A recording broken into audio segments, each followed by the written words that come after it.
Good afternoon, everyone. I'm really privileged to be in this panel, on these very well-known journalists on both my sides. We're talking about the periphery, and it's 2025 now. And when we talked about the periphery in the 1990s or 1980s, I think we meant it more as a geographical a location in the map of India, because we are in the periphery, far away from Delhi. But when we look at the other side, where we Northeasterners are wont to look across the border, then we find that we are in the center of the universe and we are not at all in the periphery. So, and in 2025, that kind of thinking has, in fact, I'm even more convinced about that. And so, my idea of peripheral writing, I will not say that it's from the periphery, but it's of the periphery. It's more about ideas. The mainstream idea and the other ideas which are challenging the mainstream ideas. And where do you stand in that? So I want to locate this in the canvas of the globe, We're facing a global crisis in every manner, particularly climate crisis, financial crisis across the globe, and we have this ecosystem collapse, which is a result of the capitalistic exploitative machine that's been, marketing nature in the way to make profits for the huge corporates and the billionaires of the world.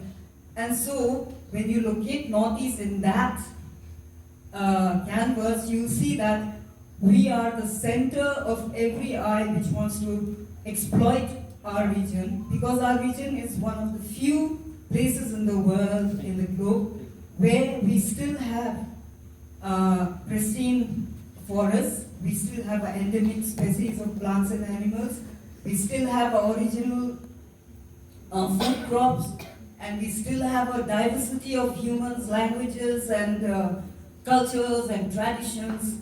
And these are what the idea that is not acceptable to the mainstream. So my point comes from that point that we from this region, we have to put forward our ideas and convince the people outside that we are the ones who have the answers to, some of the answers to the crises that is going on in, that's happening in the world.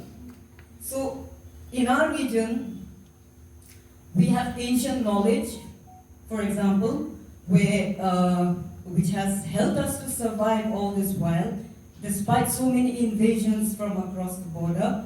For example, I want to talk about our mountain agriculture, which people disregard and call it as burn cultivation, but which we call June cultivation, and which is the basis and foundation of life on these mountains, which has sustained generations of our people in the mountains, and we are here today to talk about it.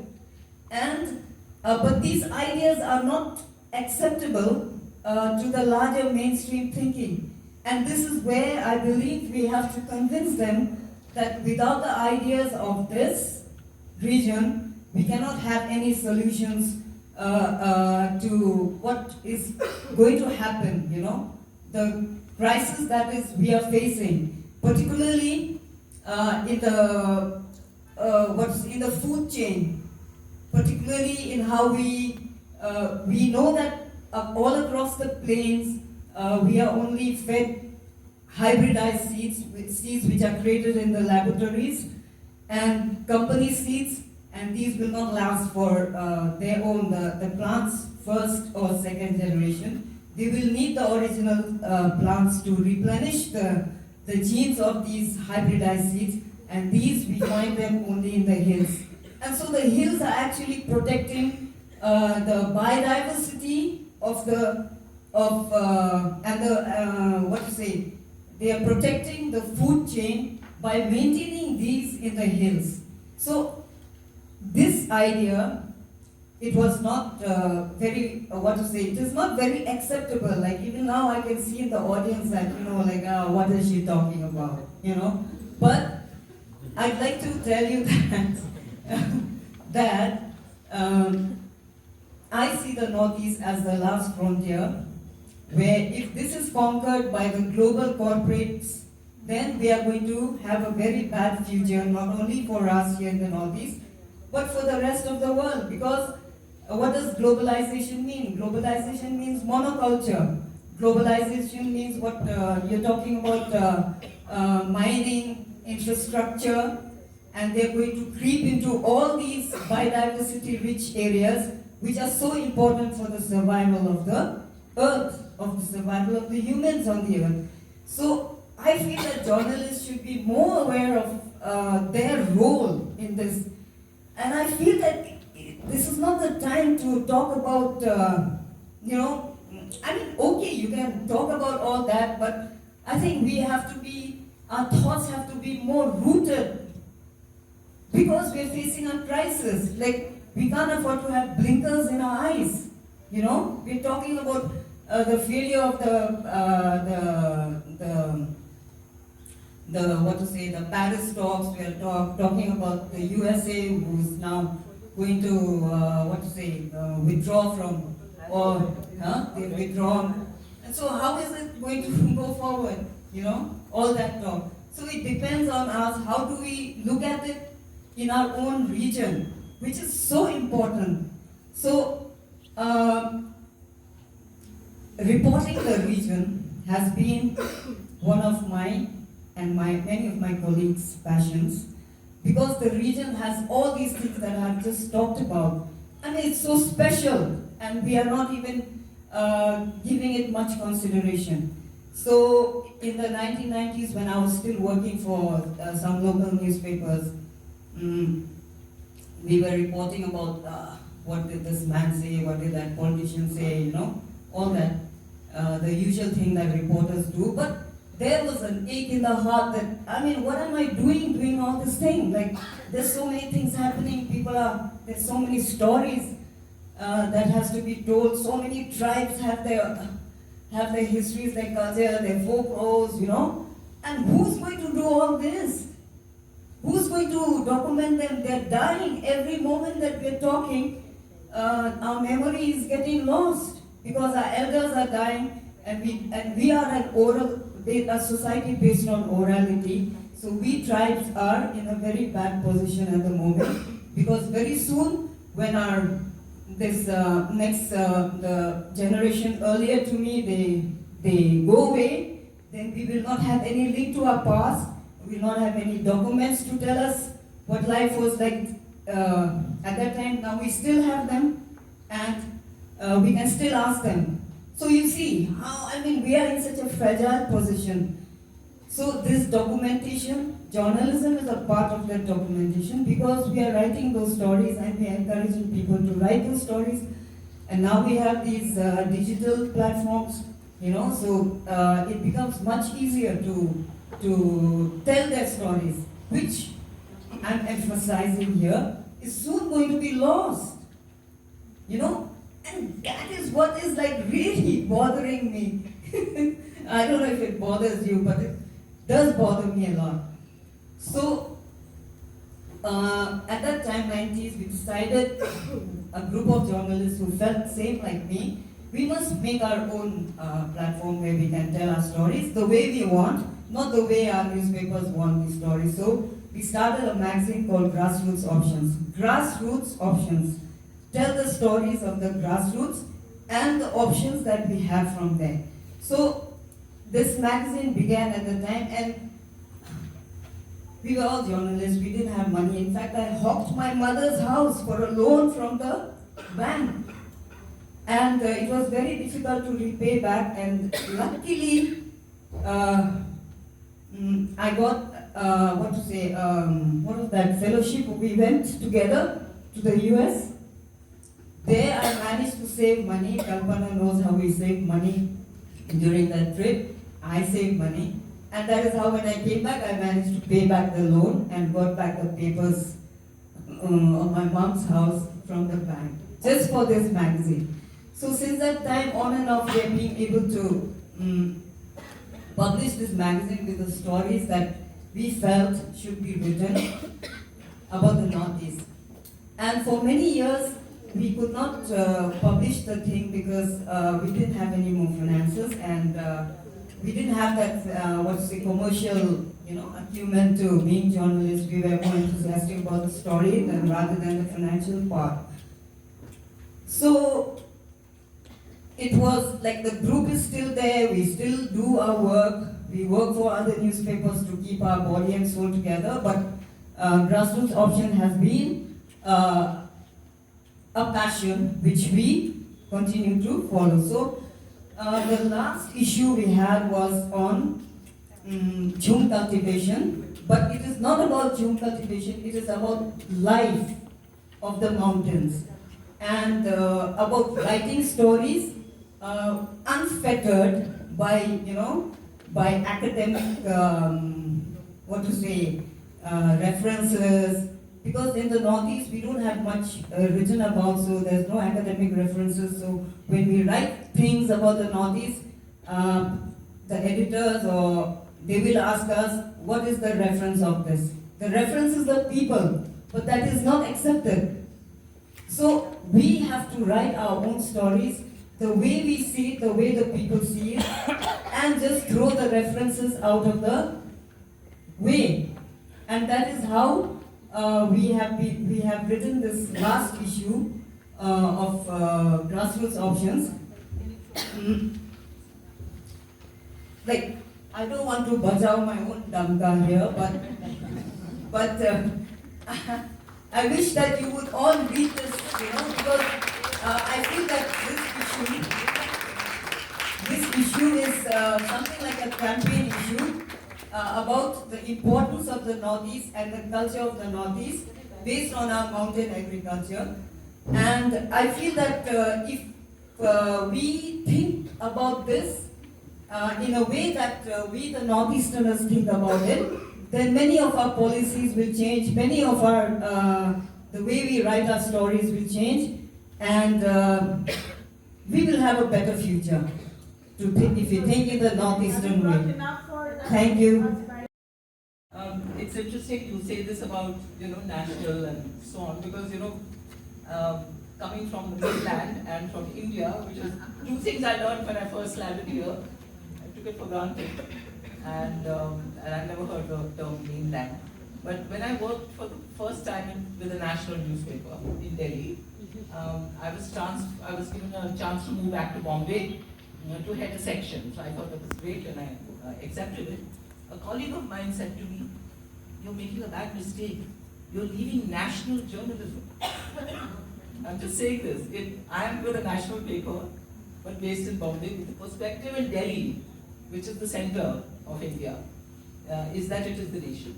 So it is not just this region, but really all sections, other than those who are in power, who suffer because of this. And I think journalists are infected by that same disease, where they truly believe that if they are in the nation, which is in Delhi, they have the perspective. As for myself, as I said, the first time I came to actually report, I had visited earlier, which I can talk about later. It was in '79 when the Assam movement was just beginning. And as a person who had been interested in the Northeast because I had met people and started getting an inkling of this complexity that you talk about, it only hits you when you actually come here. Even if you're trained as a journalist, you feel completely helpless. Because you feel, how in the space that I have, can I be sensitive? Can I be inclusive? Can I make sure that all perspectives come? Because that is my training as a journalist. Leaving aside whatever identity I might have, which is a huge challenge. And I don't think many of us have managed to do it. I think some have. Somebody like M.S. Prabhakar, who was based here, who spoke Assamese, who wrote in Assamese, who identified entirely, even though he was from my state, Karnataka, was somebody who when I came here, I was told the first person you have to go and meet is Prabhakar.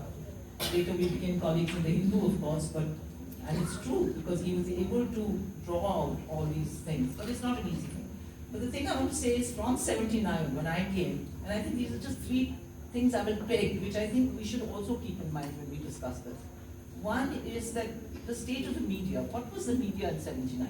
Yeah, it was print, right? We didn't have television. I mean, maybe Doordarshan just beginning, not really taken off yet. Huh? Just One bulletin, All India Radio was the other thing. But otherwise it was print, you know. So if you think about it, from 79 to today, it's been a revolutionary change. Huh? So it's not just television, which also reached and which also created a big change from print to television. But now the change is exponential, because it is not just print and television, but it's digital and social media. So now you have a complexity that has been introduced into the coverage of anything, and particularly sensitive things that I think we didn't face to that extent when we were only print. So I think that we should think about, because there's a positive, but there's also a negative in this democratization that has taken place, which allows everybody to be the purveyors of information, but then the gatekeeping, which is part of what is essentially journalism as we were taught. And that is in crisis, I think. And that is in crisis not just in social media, but in journalism per se. Because traditional journalism is now competing with these new forms of information that are going on. So that is one thing to think about. The second thing to think about is the economy. Again, from 79 to today.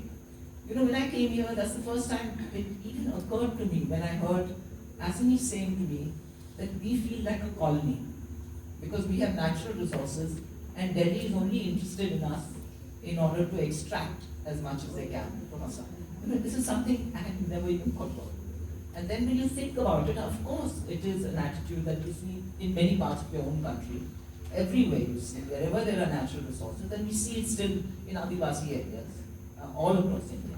But that was the way one thought about it. But that has changed because there is indigenous capital that has come up, which has made deals with big capital, you know, of their own accord. I mean, I believe, for instance, the whole thing of palm oil cultivation has become a big issue in many parts of this area. So I think that is another thing to think about. And then the economic thing, I think also media economics. Again, I will say it. I think somebody said about print. We know that print could never survive on circulation. So it did depend on advertising, even from the days when I ran a small journal called Hindman. But today, the whole economics of media have changed greatly. And therefore, the ways in which media can be controlled have changed greatly. And therefore, the content of what is in the media has changed. So I think all these questions about the economy also we must think about. And the third and the most important and the most obvious is obviously politics. You know, the political atmosphere in which we live today, the polarization that has taken place, it is bound to affect us as journalists. It is bound to affect the way in which information is consumed and the kind of conclusions people come to from the information they consume. So I think covering an area like this, you really see it in action. Because in Manipur, for instance, now, does it mean that only a Meitei can cover what happens in the Meitei area fairly? Does it mean only a Kuki can cover what happens in the Kuki area fairly? Is an outsider who comes in only an outsider who cannot understand either side? You know, these are questions we must ask, because then what is journalism? Is journalism going to be about I am the only one who is entitled to write about my area, my people, my problems, and nobody is going to understand it? If it breaks down into that, then I think we are facing a true crisis. You know, in a democratic setup especially, if we are not going to have a media that is inclusive, that is fair, that gives space to all points of view, but at the same time allows for the diversity that is essential in a country like this, then I think we are in real trouble. So I think it's very good that we are having this discussion, but I would suggest that we also bring in, you know, these perspectives. You know, as Linda was speaking, I was, and as you said, Sushmita, sometimes as a person coming, I am from further, not just in this panel, I live in Bangalore, that's where I'm from, and I come to report. I haven't gone to too many other states, perhaps Assam and Meghalaya, just a little bit in Meghalaya. And, you know, I always, I'm nervous about the discussion of the journalist as an outsider, because I am one. But then I often think of journalists are outsiders anywhere, as you were saying. And who wants to hear my story, right? So I do go further on, and this is my job, and I do that. And I think it's a journalist is an outsider with a desire to understand.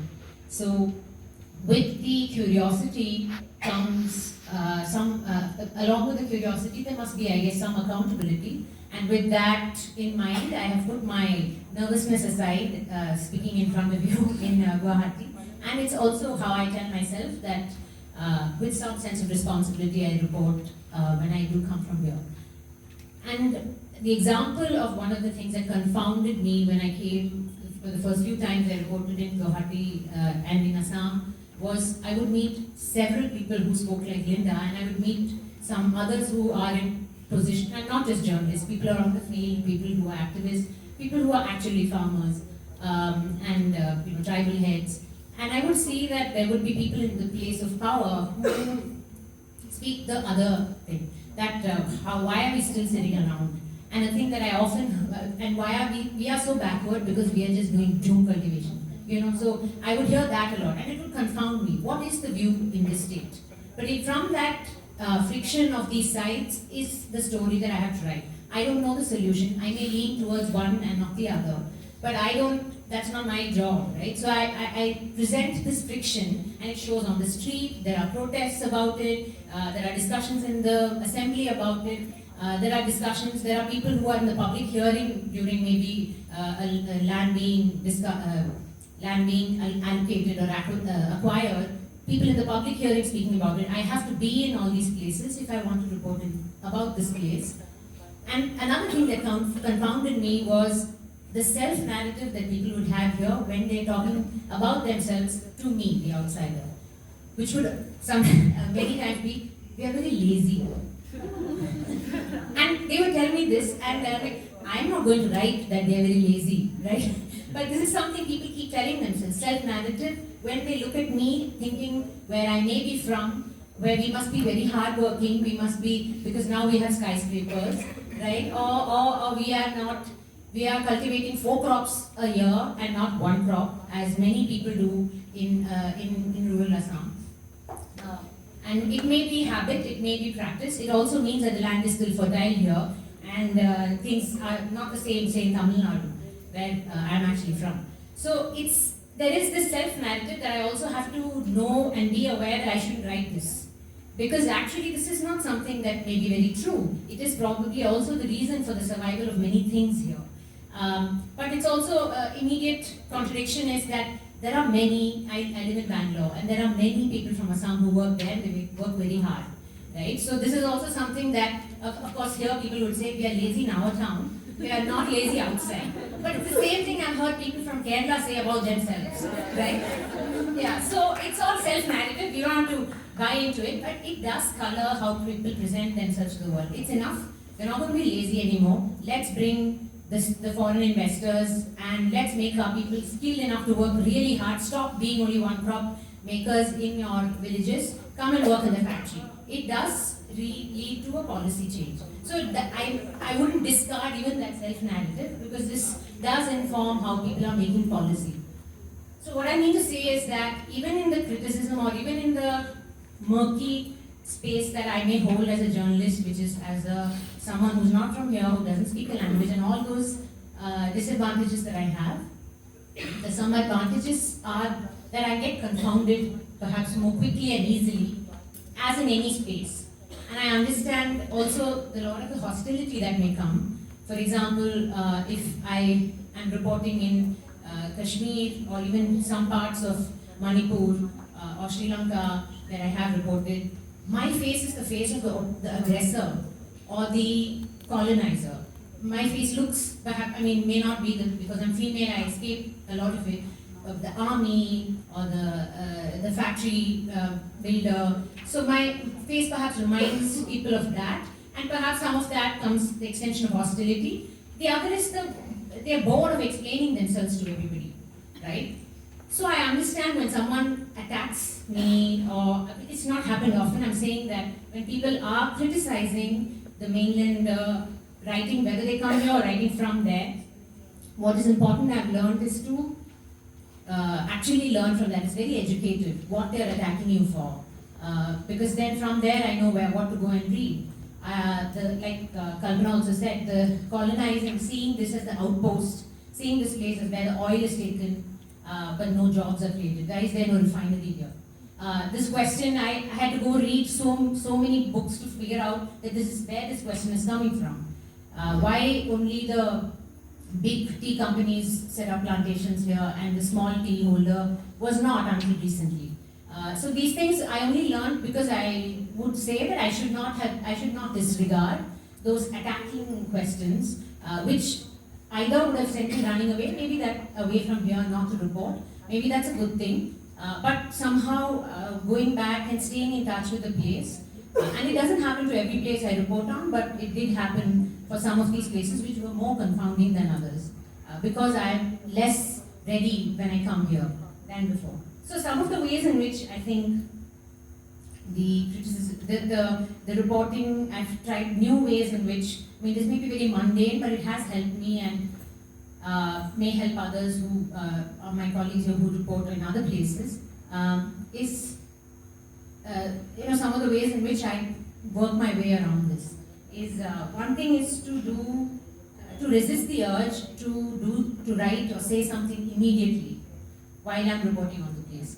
I don't tweet, I don't put stuff on, maybe Instagram I'll put some cute children in the village who are just, I couldn't resist the urge to put them. But otherwise, not say any opinion, not give my story out, because I still don't know what I'm going to write. Or what I'm shooting, I don't put it out. And I think this is important because I haven't processed it yet, I haven't got all the sides of the story yet, and in this day and age when we are also very digital, it's the hardest thing to do. But I do think it's important to resist that urge, because when I go home often I find that there is another side that I haven't fully explored, and I get the chance to do it, and one, I don't look that stupid.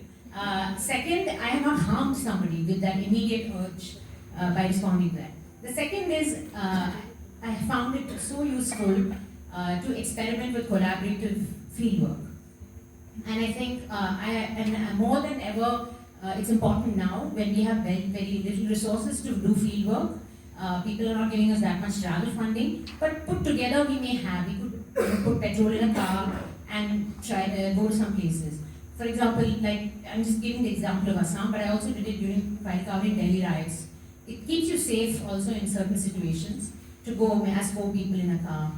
Here, during the Assam elections, one of the state elections, we did that. Me with some people who speak Assamese, some people who speak Bengali, then me. So my being there opened some doors. The cops would let us go into some places which they may not have been allowed, because I've come from, I'm covering for a national paper or an international paper.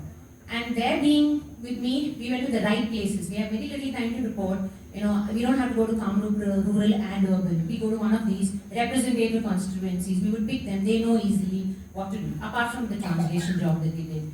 And I think it's an experiment that is worth doing in many places. It also means that I am kept in check about my hubris about certain things.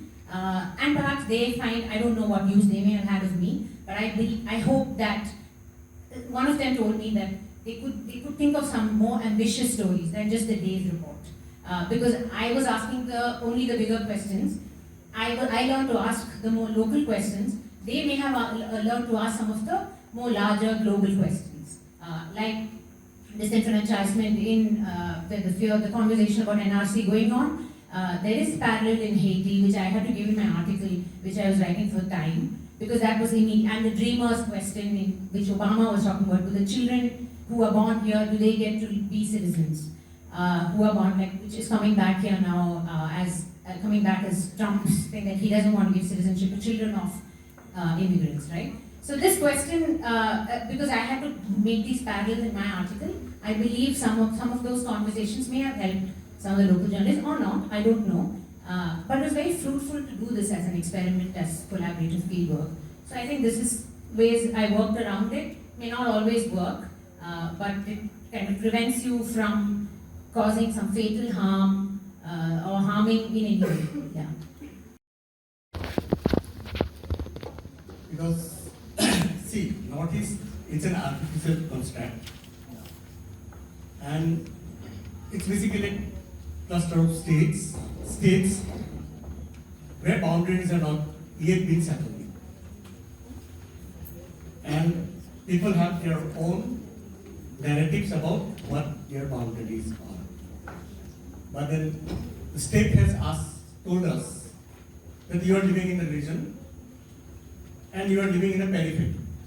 But at the same time, state also wants us to be on the gateway. So when you are on the gateway, you throw open the door and want the guest to receive you. No? When you receive the guest. But when you want to receive the guest, first you have to move out of the region.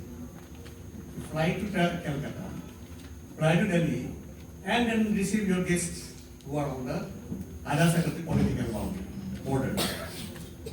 So, for me, when covering the region for past nearly 3 decades, I always try to make it ensure that the overarching identity of the Northeast that is imposed, that doesn't impact my reporting of each state, about diversities of each state, diversities of different communities, 400 plus speakers of different languages. I don't call it dialect because people, when they speak in their own language, there is language for me.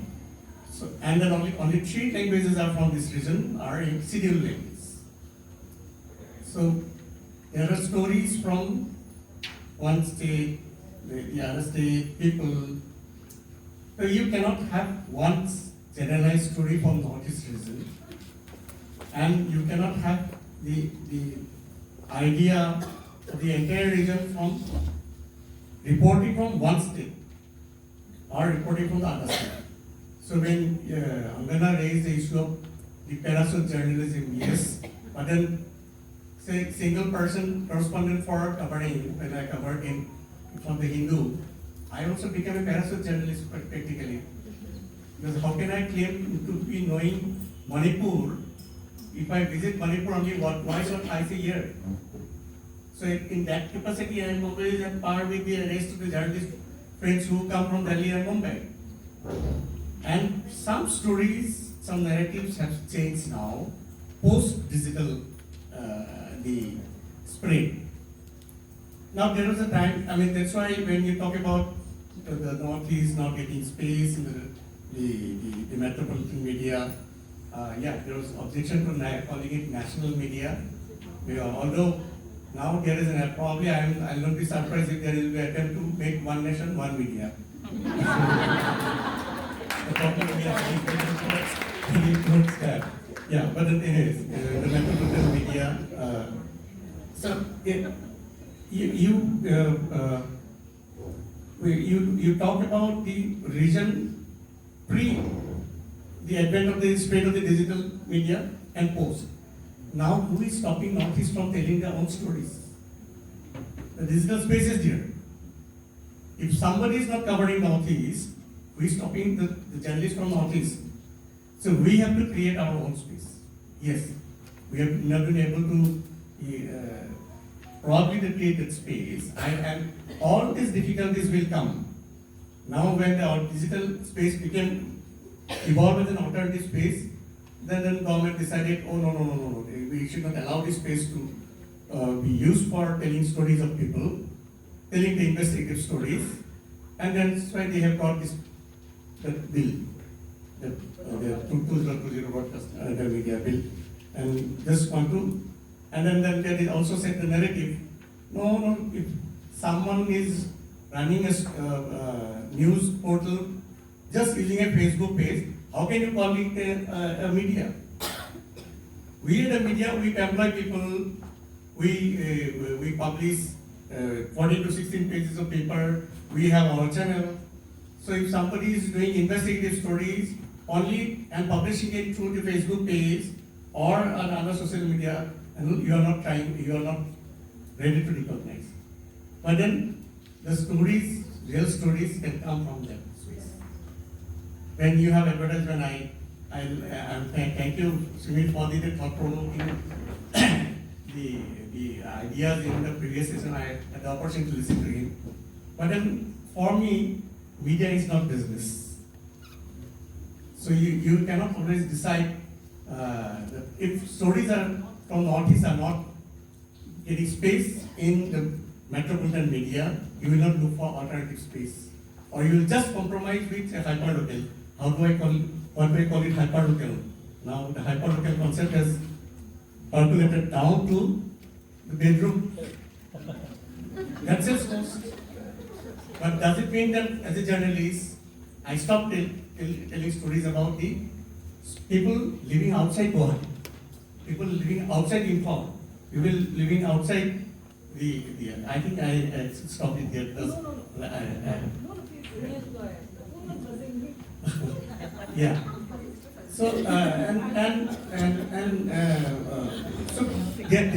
when you dedicate the region, always I mean yes, when we cover the region, only thing that I ensure is that I don't wear any tag on me, any identity tag on me, because when you are covering a story about boundary dispute between Assam and Nagaland, Assam and Mizoram, or Assam and Meghalaya, Assam and Arunachal Pradesh, I cannot be an Assamese journalist. I cannot be an Arunachali journalist. I cannot be a Nagaland journalist. So it's and because the moment I went on identity tag, be it cultural, be it linguistic, I allow the exclusion to take place. Then I get into the idea of our perspective, us and them, yeah, your perspective, my perspective. I think that's where probably when people from outside come to report on the region, I find some of them, I will not generalize, I find some of them getting carried away by the perspectives of one and or the other. And that doesn't help. We have it's a conflict, it's a thumb rule. Just I will correct that, or I think other journalists will follow that. When there is a narrative, there has to be a counter narrative. Only because the conflict is there. So if I have to understand conflict, I have to present both. And that's why I mean yeah. So you want to keep track of what is happening in the region, and I have to read Ceylon Times. I have to not just read Assam Tribune. I have to read Nagaland and Nagaland Post. I have to read Mizoram paper, Arunachal Times. Every newspaper I have to read regularly, and then I get, because there is some problem with some local newspaper is there. They cater to a language the audience, and when there is a combination of the nationalism and the market, then your journalism goes for a toss. Then you tell stories of exclusion. I mean, you don't tell stories of exclusion, your stories become full of exclusion. The space is full of exclusion.